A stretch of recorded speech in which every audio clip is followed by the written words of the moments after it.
A POTA Dodecahedron. What antennas would we put if we had a ham radio trailer? And antennas to carry abroad, this time on Mailbag Monday.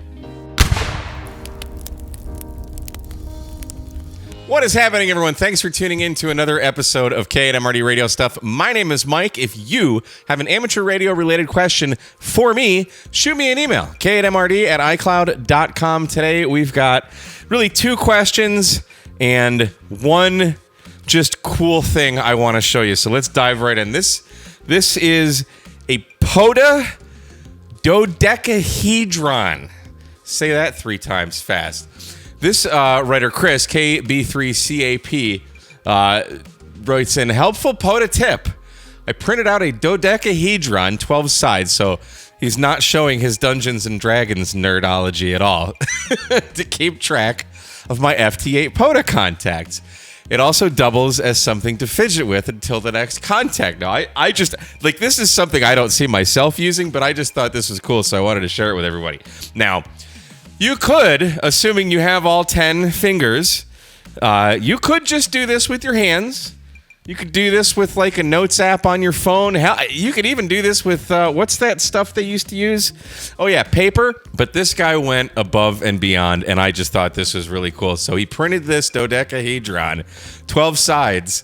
So when he's making FT8 POTA contacts, and I get it, because you lose track of it, like how many contacts did I make? I don't know. Then you got to open your log, and it's a whole thing. And it's like, this is cool, man. Just print this out, and then, like, yeah, you have something to fidget with while you're in between making contacts and stuff. So that's really cool, Chris. I love the creativity of this. I just think this is really neat. So I wanted to share it with you guys. So thanks for sending that in, Chris. That's really cool. Next, this is like every ham radio operator's dream, at least if you're into portable ops. This viewer writes, hi, Mike, love the channel. I have a 7x14 cargo trailer that has been converted into a camper. I'm like, swing. And I want to do POTA and camping. With a large steel frame, I imagine it makes a decent ground. What antenna or antennas would you mount either temporarily or permanently to the roof or side of the trailer for HF use? Or would it be better to use a push-up mast next to the trailer for an antenna? There are so many options, I don't know which way to go. So my answer is yes. Do all the things. So, like, I'm not against those fiberglass push-up masts. I would keep them like the more rigid ones. Some of the telescopic masts that you'll see me using portable, those can be a bit bendy. I'm not saying don't, depending on what kind of antennas you use, but I'm thinking like, and I'm not even a VHF guy, but if I had something like this, I'm already thinking like, all right, we need to get a VHF antenna up, which could just be like a J-pole. So in that case, you could just use some of the more flimsy fiberglass masts, but more like painter pole type, or like the those carbon fiber masts that Gigaparts have. Those are really expensive, but they make some out of fiberglass. So, like MFJ makes them out of fiberglass, just so you can get the antennas up in the air. But so I would definitely have an antenna for VHF, UHF, just for, listening to the local repeaters and stuff like that. Whether it's a J-pole, whether it's a more like rigid kind of VHF, UHF antenna, I'd probably just throw a J-pole up, honestly. That's what I do a lot of times anyway. At least a couple masts. I mean, depending on like where you are geographically. Are you in the desert? Are you in the woods? How many antennas can you set up? But I'm like, 80 meter end fed if you got the room, or maybe a vertical, maybe a slope or something like that.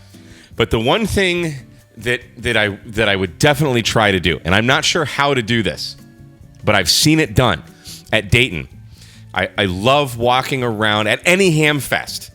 If you have the time, walk around the parking lots and the outfields where the campers are and the caravans and all that stuff, and see how people have their antennas installed.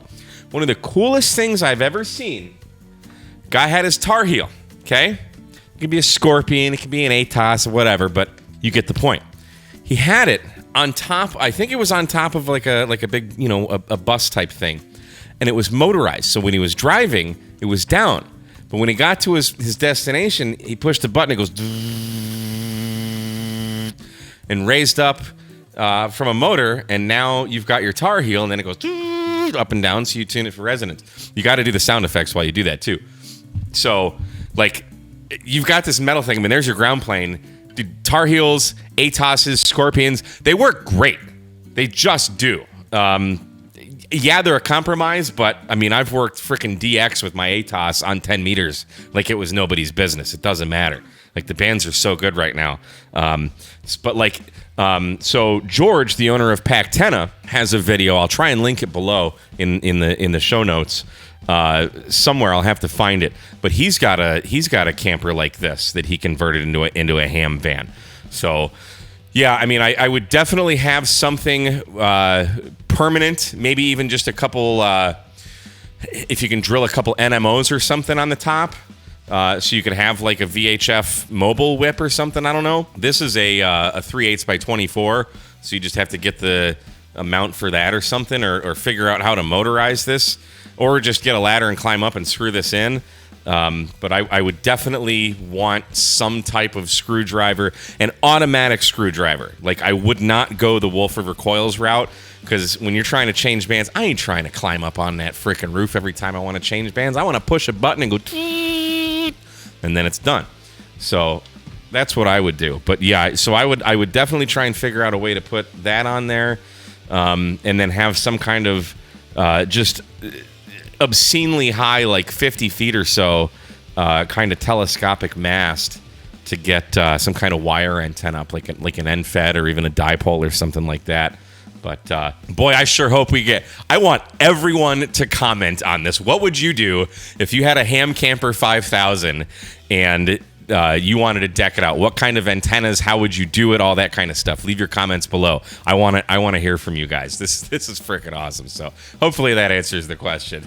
But the sky's the limit, man. I mean, you ask 100 guys, you're gonna get 1,000 different answers easily. But I'm jealous of you. So if you're ever in Huntsville, Texas, please do let me know, because I want to play with it when it's done. Lastly, we have a question about antennas abroad. This viewer writes, I'm looking to do POTA operations later this year in Brazil. I'm looking for the right antenna that can be quickly set up, not attract attention of locals or the TSA while traveling. Dude, you don't got to worry about the TSA. They don't care. Fit and carry on and be effective on 10 and 12 meters. The band selection is based on my desire to make U.S. contacts while there, or possibly Africa. I have a Wolf River Coil Silver Bullet Mini and their shorter whip. I'm thinking the coil will be an interesting conversation with the TSA and possibly with the local Brazilian police. Again, I don't think you're going to have a problem with the Wolf River Coils at all. It's a coil of wire. I was looking at the MFJ 1976 10-foot telescoping whip. Unlike the MFJ 1977, I wonder if he means the 1979, the 17-footer.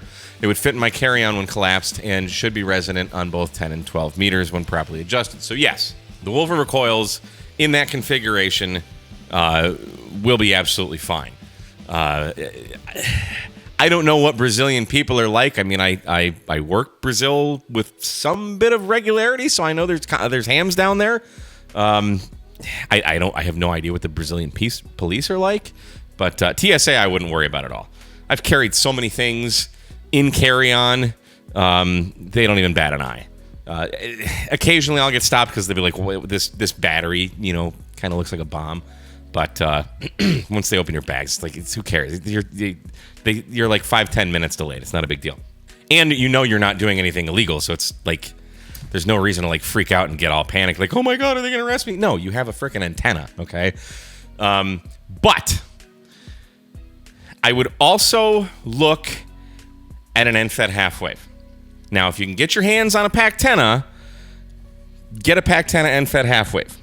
But it doesn't have to be. It can be anything. But you can if you have to make one. Get a 140 43 toroid, some 22, 26 gauge magnet wire, depending on the power you're trying to do. I mean, this will do 100 watts. The reason I say an NFED half-wave, so number one, I've got black poly stealth wire on this one, okay? And for 10 meters, you can get a short telescopic whip or telescopic mast and just run it vertically in a tree. This can just hang down and no one will even see it. Where the Wolf River Coils, you still have to have those ground radials out. So you still have to be kind of mindful of the people around you. Another great one, and he does make a high power version of this, but when I went to Amazon, they weren't available. K6ARK antenna. They come in both BNC male and BNC female. Now, these are a DIY kind of thing, but again, you can make a 49-to-1 out of this, which I have done. So an end-fed half-wave, and just cut enough wire to be resonant on 10 meters, and then make a link like such, okay, for 12 meters. So you can have a linked 10 meter and 12 meter end-fed half-wave that you can just run vertically. You don't need counterpoise so long as your coax is long enough. So if you know, the K6ARK antennas are usually on Amazon. He does make a high-power version of it, so it can handle like 100 watts. Or if you go to sparkpluggear.com, this little spark plug, this is his like medium power, so you can do like 50 watts sideband from this. He does make a high power version, so 100 watts sideband. Only about 30 watts digital though, maybe 10 watts digital on this one. This is a 64-to-1 though. Jason Ham Radio 2.0 loves his spark plug antenna. He speaks very highly of it. I have not been able to get a good tune out of this. Now, to be fair, I've only taken it out once, so I really do need to give this a second chance. The internal tuner on my 7300 had no problem tuning it on every band 40 through 10, no problem, but it just wasn't as resonant as it should be. Like, you shouldn't need a tuner for this, but these are all good options. And again, I mean, for 10 meters, 12 meters, you don't need that much wire. You could even throw a little rock with some string over a tree without even having a telescopic mast. But again, the size, that's it. So get yourself like maybe a Soda Beams Carbon 6 mast and be on the air with that. But either way, I don't think you're going to have a lot of problems. If anybody has any experience going to Brazil, doing parks on the air, throw them in the comments. Let us know what your experiences were. And, you know, together we learn more, I guess. So, yeah. But great question. Thanks for writing in. I'm curious to see how it turns out for you later this year. So, there we have it. All right, guys, if you have a question for me, shoot me an email, k8mrd@icloud.com. Follow me on Twitter @k8mrd, and we will see you again on another episode of K8MRD Radio Stuff 73, guys.